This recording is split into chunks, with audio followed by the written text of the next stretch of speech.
In this video, I will show you how to fix controller not working on Steam. Open Steam on your PC, click on Steam at the top left corner, select Settings from the drop-down menu, go to Controller tab. Your controller should be automatically detected here.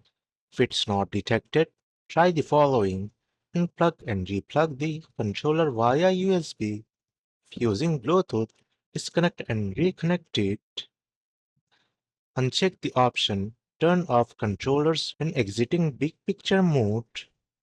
Look for any available driver installations. If you see an option like Xbox Extended Feature Support Driver, click Install and wait for the process to finish.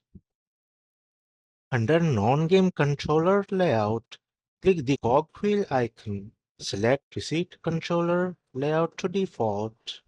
Repeat this for both desktop layout and guide button short layout.